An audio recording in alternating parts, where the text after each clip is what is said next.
Hi అండి అందరికీ. Blouse front shape belt attach చేసిన తర్వాత బ్యాక్ కన్నా ఎక్కువ తక్కువ వస్తుందా? అలా కాకుండా ఈ వీడియోలో చూపించే విధంగా షేప్ బెల్ట్ని స్టిచ్ చేసుకొని మెజర్మెంట్ తీసుకొని మార్కింగ్ చేసుకొని అటాచ్ చేసుకోనమంటే బ్యాక్ ఫ్రంట్ ఎక్కువ తక్కువ రాకుండా వస్తుంది అనమాట. చూస్తున్నారు కదా, ముందుగా అయితే షేప్ బెల్ట్ని అయితే స్టిచ్ వేసుకోవాలి. చాలా సింపుల్ అండ్ ఈజీగా మీకు చెప్పడానికైతే ట్రై చేస్తానండి. ఇప్పుడు చూస్తారు కదా ఈ వీడియోలో చూపించే విధంగా ఫోల్డింగ్ చేసుకొని అయితే టాప్ స్టిచ్ వేసుకోవాలి. ఈ టాప్ స్టిచ్ వేసేటప్పుడు ఒకే లెవెల్లో వేసుకోవాలి. ఇలా వేసుకోనమంటే బ్లౌజ్ ఫినిషింగ్ అయితే పర్ఫెక్ట్గా వస్తుంది అనమాట. మీకు అర్థమవుతుందని అనుకుంటున్నాను.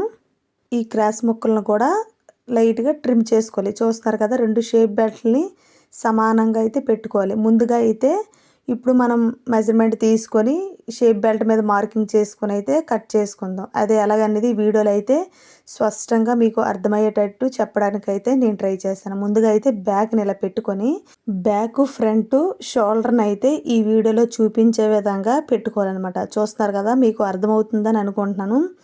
చాలా ఈజీ అండ్ సింపుల్గా మెజర్మెంట్ తీసుకొని మార్కింగ్ చేసుకొని అటాచ్ చేసుకున్నామంటే ఎక్కువ తక్కువ రాకుండా వస్తుంది అనమాట. చూస్తారు, ముందుగా అయితే మెజర్మెంట్ తీసుకుందాం. 3 ఇంచెస్కి చివరిలో 3 ఇంచెస్కి ఇది 3.5 ఇంచెస్కి మెజర్మెంట్ తీసుకున్నాం కదా. ఇప్పుడు మార్కింగ్ చేసుకుందాం. చూస్తున్నారు కదా, ఈ వీడియోలో చూపించే విధంగా మార్కింగ్ అయితే చేసుకుందాం. ఏ సైజు బ్లౌజులకైనా ఇదే విధంగా మార్కింగ్ చేసుకొని కట్ చేసుకుని అటాచ్ చేసుకోవచ్చు. చాలా సింపుల్ అండ్ ఈజీగా ఉంటుంది అనమాట.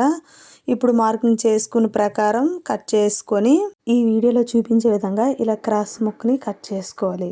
చూస్తున్నారు కదా, షేప్ బెల్ట్ రెండు రెడీ అయిపోయి ఫ్రంట్కి అయితే అటాచ్ చేసుకుందామండి. చాలా సింపుల్ అండ్ ఈజీగా. చూస్తున్నారు కదా, ఫ్రంట్ ఇలా జాయింట్ చేసేటప్పుడు ఈ డాట్ ఉంది కదా, మెయిన్ డాట్, ఈ వీడియోలో చూపించే విధంగా ఫోల్డింగ్ అయితే చేసుకోవాలి. మనం ఫ్రంట్ షేప్ బెల్ట్ అటాచ్ చేసేటప్పుడు ఈ ఖర్చులను అయితే మెయింటెనెన్స్ చేస్తూ స్టిచ్ వేయాలి.